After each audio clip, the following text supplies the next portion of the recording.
Good evening, it's meteorologist Michael Fecka. Welcome back to the 9 p.m. all-weather, all-streaming show that we do here every night during the workdays and on weekends. We stream it out to all of our streaming platforms as well as to Facebook Live and YouTube Live. So if you are joining us from either of those platforms, please feel free to leave a question or a comment. If not, throughout the forecast. If I can't answer them, I'll go through at the very end and see if I can answer anything individually for you. So let's get ahead and start here with a look at our headlines. What are we tracking out here for the next several days? And really, there's not too much happening as we go through the weekend. We do have some spot showers that popped up earlier this afternoon, primarily south and west of Evansville. Earlier today, we do still have that lingering shower chance overnight and even into early tomorrow morning. Again, it's very, very localized and isolated, so I'm thinking most of us still going to even stay dry through tomorrow morning, but the chance for showers does still exist there, but we should be drying out and remaining dry as we go through the second half of the day on Friday and through the entirety of the weekend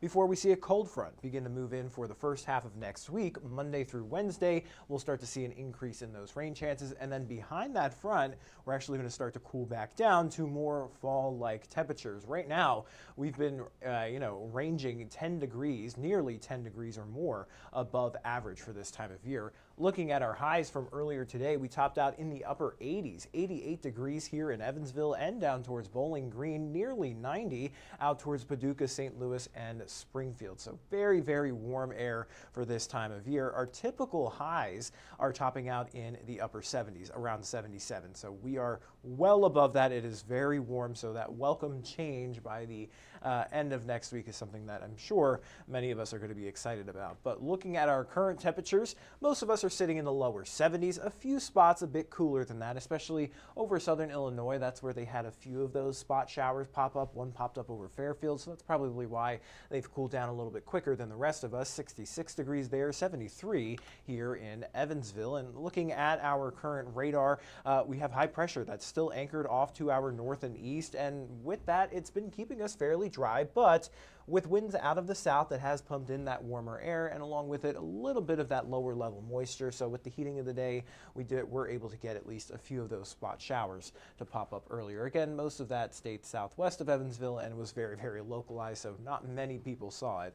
But it was there, and it is still possible overnight into early tomorrow morning. Temperatures, though, will drop down into the lower 60s tonight with partly cloudy skies, and tomorrow, waking up to a few clouds, maybe a sprinkle, and then we should be dry and sunny through the afternoon and into tomorrow evening. Temperatures will be very similar to what we got to earlier today, getting back up into the mid to upper 80s with, again, clearing skies. But looking at the weekend forecast, we've got plenty of sunshine for both Saturday and Sunday. Not really expecting any shower activity with it. There is that spot shower chance you can never completely rule out, but again, I'm thinking we're just going to be dry here through the weekend. Temperatures top out in the mid to upper 80s once again through Sunday, and it's been a very warm month. We've had our fair share of 90-degree days in the month of September, and looking at precipitation, which has kind of been the bigger factor here. We've been talking about how dry it's been, and that has kind of contributed to the ongoing drought. Now, last week, we finally got some good beneficial rainfall. We had several days in a row where we picked up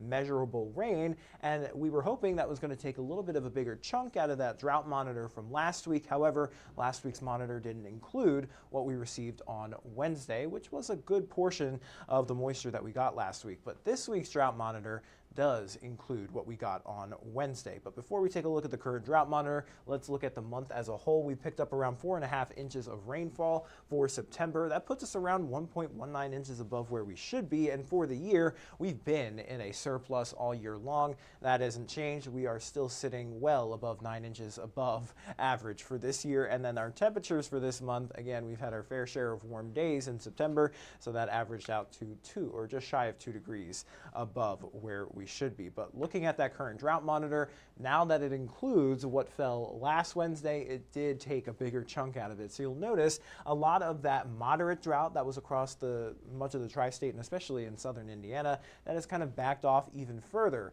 to the southwest. So we still have some moderate drought hanging out across our far southern portions of western Kentucky, and a lot of our southern Illinois viewing area even still has some severe drought, but at least within the tri-state, most of us are looking at just abnormally dry conditions. Now, hopefully the drier weather we've had for the last few days and what we can expect through the weekend doesn't hinder our progress too much before we get some of that rain to move in for Monday, Tuesday, and Wednesday. But unfortunately, the rainfall amounts for next week aren't really all that impressive. Not necessarily a drought-busting rain, but any little bit of rain is going to help us out. And normally we would be excited for that, but timing is a little bit poor. Obviously, we all know that the Westside Nut Club Fall Festival, that begins next week, and that is also where we start to see those shower chances begin to increase. So let me show you what that looks like on our European model. So we should stay mostly dry here through the weekend. As we get into Monday, I still think most of us are going to stay dry.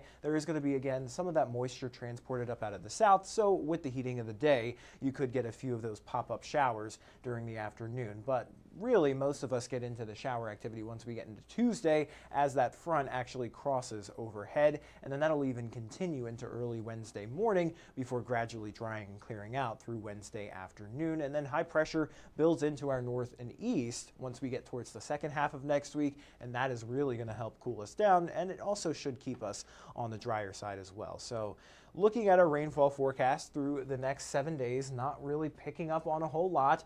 Any rain that we get is going to be associated with that cold front, and that looks like we could pick up maybe a half an inch in some spots, likely less than a half an inch for most of us. So not really going to do much other than maybe clean off the dust from the cars and maybe rehydrate the grass, but we'll take what we can get. And in terms of our temperatures, we are going to be cooling back down here, but it does look like we're not going to be cooling down below average for a long enough time to really get picked up on our temperature outlook there. So looking at our next 7 days, you'll notice we'll be above average here through at least Tuesday. Once that cold front moves through on Wednesday, though, or completely clears out of the area, that's where we'll see more fall-like temperatures returning into the 70s for Wednesday and into Thursday. And check out those overnight lows dropping back down into the upper 40s, so maybe even a little bit of a chillier start for the end of next week, Thursday and into Friday. But it is going to be above average here for the next several days, and then we'll start to slowly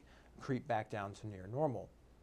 Now, outside of the tri-state, we are still looking out at the tropics. It is still kind of the peak of hurricane season. Well, September was. Now, we're kind of in the falling action, but October is still a very active month. There are still some areas that the National Hurricane Center the National Hurricane Center is monitoring. So we have two areas. We've got one that's right out in the main development region of the central Atlantic there. That's given a 20% chance. And then there's another smaller area with an even lower chance of developing within the next 7 days. And that's only about a 10% chance on Florida. So not looking like we're seeing any huge major tropical developments anytime soon, which is good news. But in terms of hazards across the U.S., not really seeing any hazards here through the next 8 to 14 days, at least within the tri-state.